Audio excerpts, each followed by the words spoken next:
안녕하세요. 오늘의 주제, 바로 주방 자동화입니다. 혹시 로봇이 요리하는 식당, 이런 거 생각하면 약간 어설프게 프라이팬 휘젓는 그런 모습 상상하지 않으셨나요? 하하, 보통 많이들 그러시죠. 오늘 저희가 여러분이 보내주신 자료들을 한번 제대로 들여다보면요. 아마 그 생각이 완전히 바뀔 겁니다. 이건 단순히 기계 하나 들여놓는 그런 차원의 이야기가 아니더라고요. 네. 주방 전체가 마치 하나의 거대한 오케스트라, 아니면 정교한 반도체 공장처럼 아주 유기적으로 움직이는 스마트 팩토리로 진화하는 과정을 보게 될 거거든요. 그래서 오늘 저희의 목표는 명확합니다. 로봇을 그냥 노동력 대체 수단 이렇게만 보는 게 아니고요. 그렇죠. 외식 산업의 고질적인 문제들을 해결하고 심지어는 음식의 맛과 서비스 경험까지 한 단계 끌어올리는 아주 강력한 경영 전략으로 이해하는 겁니다. 맞아요. 오늘 이 시간은 최신 로봇 카탈로그 훑어보는 자리가 절대 아닙니다. 핵심 키워드는 딱 세 가지예요. 선택, 연결, 그리고 공존. 선택, 연결, 공존. 네. 우리 가게 메뉴와 동선에 딱 맞는 로봇을 어떻게 선택할 것인가. 그리고 조리 로봇과 서빙 로봇, 또 인간 직원이 어떻게 끊김없이 정보를 주고받으면서 연결될 것인가.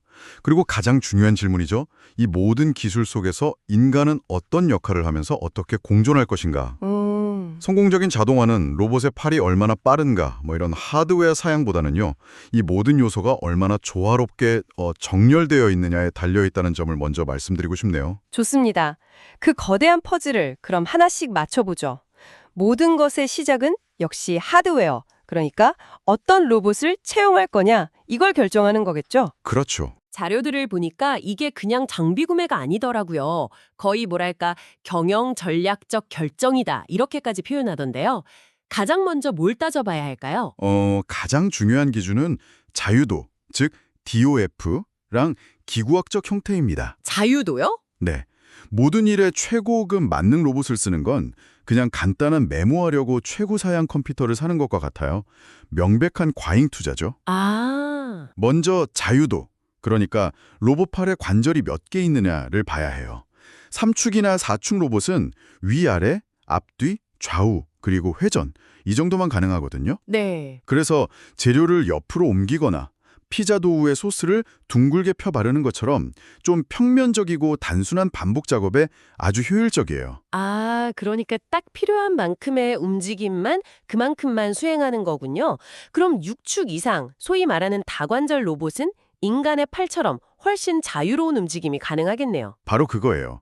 6축 이상이 되면 이제 인간의 어깨, 팔꿈치, 손목처럼 거의 모든 방향으로 움직일 수 있어서 훨씬 복잡하고 섬세한 작업이 가능해지죠. 예를 들면 어떤 게 있을까요? 중국집 주방장님이 웍 돌리면서 재료를 공중에 띄웠다가 받아내는 그런 현란한 기술이 있잖아요. 네네. 아니면 바리스타가 드립포트를 섬세하게 돌리면서 물줄기를 조절하는 거. 이런 건 6축 로봇만이 할 수 있는 영역이에요. 아주 재미있는 예시가 하나 있는데요. 튀김 바구니를 기름에 넣었다 빼는 단순한 동작. 이건 4축 로봇으로도 충분해요. 네. 하지만 바구니를 들어 올린 다음에 남은 기름을 탁팍 털어내는 그 손목 스냅. 아, 그 손목 스냅. 네, 그 미세한 차이가 튀김의 바삭함을 결정하잖아요. 그렇죠. 그 동작을 구현하려면 반드시 6축 로봇이 필요합니다. 와, 그 손목 스냅 하나 때문에 로봇의 등급이 달라진다니 정말 디테일의 세계네요. 그럼 움직임의 복잡도를 봤다면 다음은 로봇의 전체적인 뼈대, 그러니까 어떤 형태의 로봇을 쓸지 결정해야겠군요? 네, 그걸 기구학적 유형이라고 하는데요. 가장 흔한 게 다관절 로봇. 이건 앞서 말했듯 사람 팔하고 비슷해서 작업 반경이 넓고 유연해요. 튀김, 커피, 칵테일 제조처럼 한 자리에서 여러 동작을 해야 할 때 유리하죠. 반면에 스카라 로봇이라는 건 수평 방향 움직임에 아주 특화돼 있어요. 어깨랑 팔꿈치 관절만 있어서 굉장히 빠르고 정밀하게 수평 이동을 하거든요. 아, 수평으로만요? 네, 그래서 피자 위에 토핑을 정확한 위치에 순식간에 뿌리거나 아니면 도시락통에 여러 반찬을 정해진 칸에 착착 담는 데는 스카라 로봇이 훨씬 효율적입니다. 그 외에도 컨베이어 벨트 위를 초고속으로 오가면서 물건을 짚는 델타 로봇도 있고요. 들어보니까 로봇의 팔을 고르는 것만 해도 보통 일이 아니네요. 그렇죠. 그런데 팔을 골랐다고 끝이 아니잖아요. 자료에서 이 부분이 성패를 가른다고 엄청 강조하던데 바로 식재료를 직접 만지는 손, 즉 엔드 이펙터 이야기입니다. 이게 왜 그렇게까지 중요한 건가요? 공장에서 조립하는 나사나 볼트는 크기랑 모양이 100% 똑같잖아요. 네, 규격화되어 있죠. 하지만 주방의 식재료는 어떤가요? 방금 들어온 토마토는 단단한 정도가 다 다르고 두부는 조금만 세게 주면 으스러지고 달걀은 뭐 말할 것도 없죠. 아, 그쵸. 그래서 어떤 손을 달아주느냐가 로봇 주방의 성패를 가리는 겁니다. 튀김 바구니처럼 단단한 도구는 일반적인 기계식 그리퍼로 잡으면 되고요. 피자 박스처럼 넓고 평평한 건 진공 흡착 그리퍼로 빨아들이면 돼요. 하지만 진짜 혁신, 게임 체인저는 바로 소프트 그리퍼입니다. 소프트 그리퍼요? 이름만 들어도 좀 부드러운 느낌인데요? 네, 맞아요. 실리콘처럼 부드럽고 유연한 소재로 만들어진 손이에요. 공기를 넣고 빼면서 마치 사람 손가락이 감싸주듯이 물체를 잡거든요. 와, 그래서 표면이 울퉁불퉁한 브로콜리나 쉽게 무르는 딸기, 망고, 심지어 날달걀까지도 터트리지 않고 안전하게 집어서 옮길 수 있게 됐어요. 이 기술 덕분에 로봇이 다룰 수 있는 식재료의 범위가 폭발적으로 늘어난 거죠. 딸기를 으깨지 않고 집을 수 있다니 정말 대단하네요. 자, 이렇게 기술적인 그림을 그려봤는데 결국 사업자 입장에서는 그래서 얼만데 그리고 돈값을 하는가 이게 가장 중요하잖아요. 가장 현실적인 고민이죠. 이 경제적인 문제는 어떻게 접근해야 할까요? 두 가지 관점을 반드시 짚고 넘어가야 합니다. 첫 번째는 캐펙스 대 오펙스의 문제예요. 캐펙스 대 오펙스요? 네, 로봇을 수천만 원 주고 구매해서 우리 가게 자산으로 삼을 것인가, 캐펙스, 아니면 월 사용료를 내고 빌려 쓰는 구독형 서비스, 즉 라스를 이용할 것인가, 오펙스의 선택이죠. 라스요? 아, 로봇 애저 서비스. 로봇을 위한 넷플릭스 같은 거네요. 하하, 맞습니다. 이게 소상공인들한테는 정말 희소식이겠는데요? 비싼 돈 들여서 로봇을 샀는데 갑자기 가게 메뉴가 바뀌거나 더 좋은 신제품 나오면 낭패잖아요. 정확해요. RS는 초기 투자 비용 부담을 극적으로 낮춰줘요. 월 수십만 원에서 100만 원대로 로봇을 이용하고 유지보수나 소프트웨어 업데이트까지 서비스에 다 포함되니까 작은 가게도 자동화를 시도해볼 문턱이 훅 낮아진 거죠. 그리고 두 번째 경제적 관점은 처리량의 법칙, 다른 말로 하면 병목 현상을 이해하는 겁니다. 아, 병목 현상. 전체 시스템의 속도는 가장 느린 부분에 의해서 결정된다는 그 개념이죠. 맞습니다. 이걸 간과하면 정말 큰 돈을 낭비하게 돼요. 예를 들어 우리 가게 튀김 로봇이 1분에 치킨 10마리를 튀길 수 있는 엄청난 성능을 가졌다고 해보죠. 네. 그런데 그 옆에서 사람이 밀가루 반죽을 묻히는 속도가 1분에 5마리가 한계라면 이 주방의 최종 생산량은 얼마일까요? 결국 분당 5마리죠. 로봇의 잠재력 절반에 그냥 놀리고 있는 셈이네요. 바로 그겁니다. 마치 F1 경주용 자동차를 사놓고 시속 30km 제한 구역에서만 운전하는 꼴이죠. 아, 로봇을 사기 전에 우리 주방의 가장 느린 곳이 어디인지부터 파악해야 한다는 말씀이시네요. 바로 그거죠. 그 분석이 선행되지 않은 로봇 도입은 실패할 확률이 아주 높습니다. 알겠습니다. 자, 그럼 이제 시야를 좀 넓혀보죠. 주방이라는 스마트 팩토리에서 완벽한 요리가 나왔습니다. 근데 이 요리가 식기 전에 저기 12번 테이블 고객에게까지 안전하게 전달되어야 하잖아요. 그렇죠. 라스트 10m죠. 여기서 이제 서빙 로봇이 등장하는데 이 로봇들은 복잡한 식당 안에서 어떻게 길을 잃거나 사람하고 부딪히지 않고 돌아다니는 건가요? 그게 바로 자율주행 기술의 핵심인 슬램하고 리다 덕빈입니다. 슬램과 리다. 네, 용어는 좀 어려운데 원리는 생각보다 직관적이에요. SLM을 이렇게 상상해보세요. 로봇이 처음 보는 낯선 방에 들어갔는데 손에는 종이 한 장이랑 손전등만 들려있어요. 네. 손전등을 비춰서 보이는 것만큼 지도에 그리고 한 발짝 움직여서 또 보이는 만큼 지도를 업데이트하는 거죠. 이걸 계속 반복하면서 동시에 지도 위에서 아, 내 위치는 지금 여기구나 하고 파악하는 거예요. 아하. 여기서 손전등 역할을 하는 게 바로 라이다 센서고요. 레이저를 쏴서 주변 사물까지의 거리를 밀리미터 단위로 아주 정밀하게 측정하죠. 이 두 기술이 합쳐지니까 탭을 위치가 바뀌거나 아이가 갑자기 뛰어들어도 실시간으로 회피 기동을 할 수 있는 겁니다. 어두운 방에서 지도를 그려나가는 모습? 아, 비유가 정말 귀에 쏙쏙 들어오네요. 그런데 로봇이 똑똑하게 혼자 돌아다니는 거랑 주방에서 요리가 딱 끝나는 타이밍에 맞춰서 나타나는 건 이건 완전히 다른 차원의 문제 같아요. 이 둘은 어떻게 서로 소통하나요? 바로 그 지점이 시스템 설계의 예술이라고 할 수 있습니다. 핵심은 인터페이스예요. 인터페이스? 네, 대표적인 게 스마트 패스트로랑 KDS, 그러니까 주방 디스플레이 시스템의 연동입니다. 스마트 패스스로요? 패스스루는 주방과 홀 사이에 음식을 내어놓는 선반이잖아요. 스마트 패스스루에는 무게나 비전 센서가 달려있어요. 조리 로봇이 뜨거운 파스타 접시를 선반에 딱 내려놓는 순간 센서가 이걸 감지해서 가장 가까운 서빙 로봇에게 음식 나왔다, 픽업해가 하고 자동으로 호출 신호를 보내는 거죠. 세상에, 그럼 주방에서 로봇 3번 테이블하고 소리칠 필요가 전혀 없는 거군요. 전혀 없죠. 와, 이건 마치 주방이랑 로봇이 서로 대화를 하는 것 같은데요? 으로 파악해서 A 로봇이 주방에 도착하기까지 30초 남았음이라는 예상 도착 시간 ETA까지 계산해요. 와, 그리고 그 정보에 맞춰서 조리 로봇에게 지금부터 스테이크 마지막 시어링 시작해 이렇게 명령을 내리죠. 로봇이 도착하는 순간 요리가 완성되는 거네요. 맞아요. 저스트인타임 물류가 구현되는 거예요. 음식이 배식대 위에서 하염없이 식어가는 데드타임이 원천적으로 사라집니다. 와, 그건 정말 단순한 자동화가 아니라 시스템 전체의 최적화네요. 정말 놀랐습니다. 그렇다면 여기서 중요한 질문을 던져봐야겠어요. 이렇게 모든 게 완벽하게 돌아가면 인간 직원들은 어떤 기분일까요? 내 일자리가 곧 사라지겠구나 하는 두려움이 들 수도 있을 것 같은데요. 자료에서 바로 그 지점을 환대의 재정의라는 아주 중요한 관점으로 풀어냅니다. 환대의 재정의? 네, 자동화가 인간을 대체하는 게 아니라 인간을 더 인간적인 일로 되돌려준다는 거죠.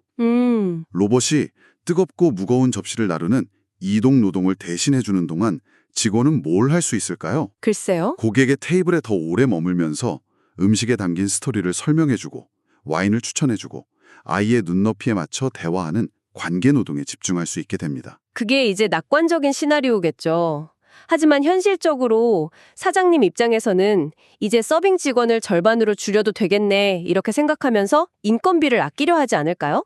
그럼 남은 직원들의 업무 강도는 더 높아지고 서비스 질은 오히려 떨어질 수도 있잖아요. 아주 날카로운 지적이시고 실제로 많은 경영자들이 그런 유혹에 빠질 수 있습니다.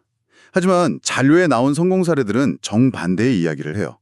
직원의 피로도를 줄여주는 것이 결국 서비스 품질 향상과 고객 만족으로 이어진다는 데이터가 있거든요. 아, 정말요? 실제로 서빙 로봇을 도입한 매장의 직원 하루 평균 보행거리가 40에서 60%까지 줄었다고 해요.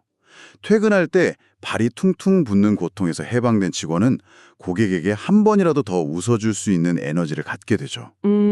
결국 자동화는 인간을 배제하는 게 아니라 인간의 가치를 가장 빛나는 곳에 재배치하는 전략이라는 겁니다. 결국 인간 없는 주방이 아니라 인간을 위한 주방이 목표라는 거네요. 이와 관련해서 자료에 아주 흥미로운 개념이 등장합니다. 몰아배기 역설, 이게 도대체 뭔가요? 아주 간단해요. 인간에게 체스 같은 고도의 지적 활동은 어렵지만 로봇에게는 아주 쉽다. 반대로 인간 아기에게도 쉬운 걷기나 물건 짚기 같은 감각 운동 능력은 로봇에게는 지극히 어렵다는 역설이에요. 이걸 주방에 적용하면 인간과 로봇의 역할 분담이 아주 명확해져요.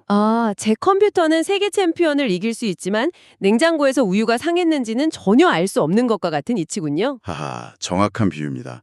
180도 기름에서 정확히 3분 15초를 튀기거나 소스를 1g의 오차도 없이 계량하는 것처럼 정밀하고 반복적이며 위험한 작업은 로봇의 영역입니다.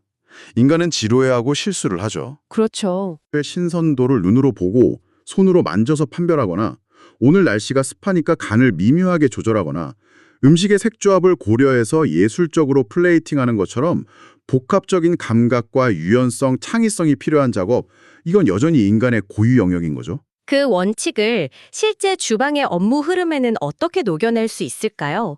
이론은 알겠는데 막상 바쁜 주방에서 로봇과 인간이 뒤섞여 일하는 모습은 잘 상상이 안 가거든요. 그래서 자료에 아주 직관적인 샌드위치 워크플로우 모델이 나옵니다. 샌드위치요? 네, 조리 과정을 샌드위치의 빵, 내용물, 그리고 다시 빵 이렇게 3단계로 나누는 거예요. 첫 번째 빵, 즉 전처리 단계는 인간이 주도합니다.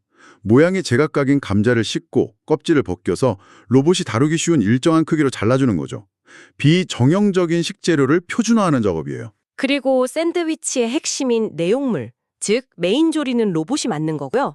맞아요. 두 번째 단계인 메인 조리는 로봇이 완벽하게 수행합니다. 뜨거운 기름 앞에서 튀기고 쉴 새 없이 볶고 정해진 시간 동안 끓이는 등 가장 힘들고 위험하며 반복적인 공정을 디지털 레시피에 따라 한치의 오차도 없이 해내죠. 그리고 마지막 방, 최종 검수 및 가니쉬 단계에서 다시 인간이 등장합니다. 아, 다시 인간이. 네. 로봇이 만든 결과물의 완성도를 최종적으로 확인하고 허브잎 하나를 올리거나 소스를 예쁘게 뿌리는 등 인간의 심미안으로 감성적인 가치를 더해 요리를 완성하는 거죠. 인간, 로봇, 인간. 네, 바로 그 순서입니다. 완벽한 협업 모델이죠. 이 샌드위치 모델은 로봇이 내 일자리를 뺀다는 두려움을 완전히 다른 관점으로 보게 만드네요. 대체가 아니라 인간이 가장 잘하는 처음과 끝을 책임지는 새로운 프로세스를 만드는 거군요. 그렇죠. 하지만 이런 완벽해 보이는 시스템에도 약점은 있겠죠. 자료에서도 로봇은 과연 유연한가라는 아주 날카로운 질문을 던지던데요. 그것이 바로 유연성의 역설입니다. 유연성의 역설? 로봇은 정해진 레시피대로 연주하는 완벽한 클래식 연주자와 같아요. 모차르트 악보를 1000번 연주해도 단 하나의 음도 틀리지 않죠. 네. 하지만 갑자기 자, 이제 이 코드로 간단한 재즈, 즉흥 연주를 해보세요 라고 하면 완전히 멈춰버려요. 주방도 마찬가지입니다. 평소보다 수분 함량이 훨씬 높은 양파가 들어왔을 때 로봇은 똑같은 시간 동안 볶아서 결과물이 질척해질 수 있어요. 인간 요리사는 그걸 보고 아, 오늘은 좀 더 볶아야겠네 하고 바로 판단하죠. 아, 고백이 알레르기가 있으니 소스에서 견과류만 빼주세요 같은 돌발적인 요청을 했을 때도 마찬가지겠네요. 정확합니다. 인간은 그냥 다른 펜을 쓰면 되지만 로봇은 전체 프로그래밍을 수정해야 할 수도 있으니까요. 바로 그 지점입니다. 그렇기 때문에 100% 완전 자동화된 무인 주방보다는 인간이 시스템의 지휘자이자 관리자로서 이런 예외 상황을 처리하고 감독하는 하이브리드 모델이 훨씬 더 현실적이고 강건한 해법이 되는 겁니다. 자, 오늘 정말 깊이 파고들어 봤네요. 이 모든 내용을 종합해 보면 이 주방 자동화라는 게 단순히 비싼 기계를 사서 주방에 던져놓는 행위가 절대 아니라는 생각이 듭니다. 네, 절대 아니죠. 우리 가게의 메뉴, 공간의 동선, 직원들의 역할과 강점까지 모든 것을 거의 제로 베이스에서 다시 생각하고 설계하는 하나의 정교한 시스템 디자인 과정이네요. 정확히 보셨어요. 핵심은 기술에 끌려가는 게 아니라 기술을 완벽하게 지휘하는 겁니다. 어떤 공정은 과감하게 자동화해서 효율과 일관성을 잡고 또 어떤 공정은 인간의 섬세한 손맛과 창의성을 위해 비워둘 것인지 그 최적의 황금 비율을 찾아내는 것. 그것이 미래 외식 경영자가 갖춰야 할 가장 중요한 역량이 될 거예요. 다양한 기술이라는 악기들과 인간이라는 연주자들을 조율해서 최고의 교향곡을 만들어내는 그런 지휘자처럼 말이죠. 마지막으로 청취자 여러분께 생각해 볼 만한 재미있는 도구를 하나 소개해드리면서 마무리할까 합니다. 네. 자료에 자동화 도입 우선순위 스코어링이라는 게 나오더라고요. 우리 가게의 수많은 업무들 중에 뭘 먼저 자동화해야 할지 결정하기 위해서 각 업무를 위험도, 피로도, 품질 편차, 인건비 비중 이 4가지 기준으로 점수를 매겨보는 거예요. 아, 굉장히 실용적이네요. 네, 그래서 총점이 가장 높게 나오는 즉 가장 위험하고 힘들고 결과물이 들쭉날쭉하며 인건비가 많이 드는 일부터 자동화를 검토하라는 아주 실용적인 제안입니다. 잠시 여러분 자신의 업무를 이 기준으로 한번 생각해 보시면 어떨까요? 내 하루 일과 중에 어떤 부분이 로봇의 영역, 즉 정밀, 반복, 위험에 가깝고 또 어떤 부분이 인간의 고유 영역인 창의, 소통, 유연성에 더 가까운지 말입니다. 어쩌면 여러분의 사무실, 공장 혹은 병원에도 우리가 오늘 이야기 나눈 새로운 하이브리드 워크플로우를 상상해 볼 수 있지 않을까요?